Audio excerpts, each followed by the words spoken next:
how you doing? How's the family? Good? Great. So on Wednesday I posted this video right here and it got a pretty good response, so I think I'm gonna keep the scary vibe going. It's almost Halloween, so I guess that makes me early, which is weird because I'm always late to everything. A really interesting topic that I've always just kind of been fascinated by, and I mean always, like elementary school, complete fascination. I'd watch movies and I'd ask a ton of questions. Subject being the Salem witch trials. Now a lot of people already know about the Salem witch trials and how a lot of women were wrongfully accused of being witches and just destroyed, killed. But after research and through the years learning a bunch of other little things, I come to realize that there's a lot of facts that no one knows about, and they're really cool. Witch hunts and trials of this sort didn't just happen in Salem, they happened all over the US and in Europe, and I think pretty much everywhere else. So let's see if you would have been considered a witch during the Salem witch trials. You might recognize this little image. It's a little witch on a broom. You might have seen it on a kid's goodie bag or, you know, as decorations at Party City. But the origin of this symbol is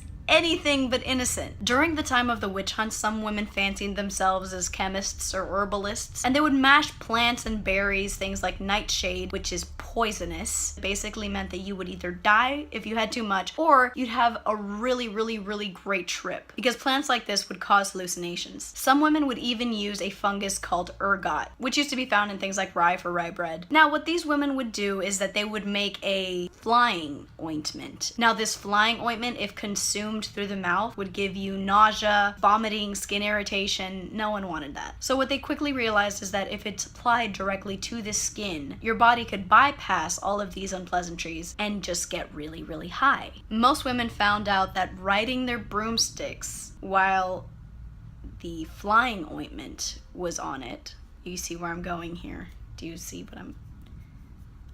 They would lather the flying ointment onto broomsticks and rub it on their genitals and ride the broomstick in order to get high. So this innocent little image, she's getting off on a broomstick. So think of that next time you buy decorations. So if you've ever masturbated or gotten high or done both at the same time, guess what? You're a witch. Now everyone knows that a black cat was seen as a symbol for evil. Some people would think that the devil himself would get into a cat-like form and whisper evil things and acts to women. So back in that time, if you were considered a spinster or an old maid or an elderly woman and you had a lot of cats, that would have been enough evidence to take your ass to court. So if you're a cat lady, you'd be considered a witch. Another thing that they used to look for when a person was on trial, they would look for something called a witch's teat. Now a witch's teat could have been a mole on your body, a blemish of some kind, or what a lot of people have, my best friend included, an extra nipple somewhere on your body other than where they're supposed to be. They first made sure that you weren't looking. They would grab a needle and they would stab it. Now if you couldn't feel it or if you didn't bleed, then you surely were a witch. The fact that you had an extra teat, that would be enough to take you to court. So if you have a mole somewhere on your body or an extra nipple, sorry, you're considered a witch. And yeah, sometimes they would dull the tip of a needle so you wouldn't really feel it.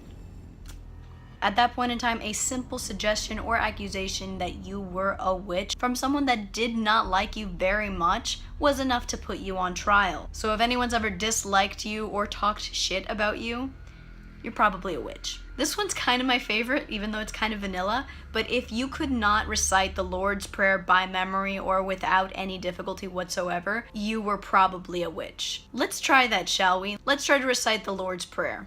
Our Father in heaven, I'm already messed up. Our Father in heaven, hallowed be thy name. Thy wisdom come, thy will be done. Santificado sea tu nombre, venga tu reino. I'm a witch. And that's sober. Imagine asking someone that's high off of rye fungus or nightshade. Next is the touch test. Basically the person that is afflicted, whom you cursed and is like freaking out and possessed and all that stuff, if they are convulsing and freaking out and they touch you and stop convulsing, it's clearly the work of the devil. Have you ever called out a 5-year-old on a tantrum? If you're a 5-year-old or a child, or you've ever been caught in a tantrum and you just stop when you feel like it, you just killed someone because that person's a witch. So basically it's probably your mom. So your mom's a witch. Good job. You killed your mother. Asshole.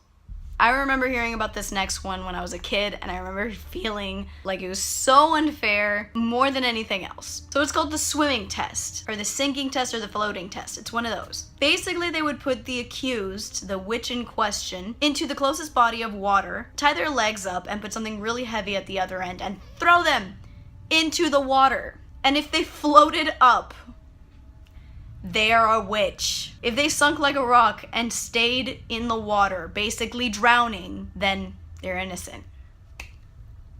If you have air in your lungs, you're a witch. It's logic. I mean, what? There's really no good turnout. You're fucked. You die innocent. I hope that helps. Consolation prize. So if you or anyone you know are guilty of these things, this is what you have to look forward to. Imprisonment, floggings, exile, beheading, hanging, burning at the stake, and all forms of capital punishment. Europe was no joke when it came to punishment. So those are just a few facts about witches that you now know that you didn't before. All you little witches. Men too! This goes for men too! This wasn't just women. That was a lot of fun. Thank you guys for watching. Please like, subscribe, comment. I'm open for all suggestions. Please, please, please tell me what you want to see so I could do it. Yeah, if you want to say anything, just say it. It's awesome. It's cool. Okay, bye. That was weird. That was the weirdest exit I've ever had. I'm a witch. Alright guys, I'm gonna go edit. Bye. Cars. So many cars. But I gotta stay in my lane, boy. Yeah! Hey buddy, just cuss me, okay? Okay, cool. Hi, how are you? Welcome to the cold read. Okay, so here's the script. Now read the lines about 400 different ways, and when you get to 400, keep going. Honestly, the moment that I just got there, this gorgeous fucking model woman got into her car, and I was like, what? Bitch, I'm not walking in after that! All that matters is that I had fun. And if I don't get it, I mean, you know, whatever. They just didn't like my face. It's okay. They're not the first. But if I did get it... Oh my god, it looks so much better on you. You know, as decorations, a party city. And I mean...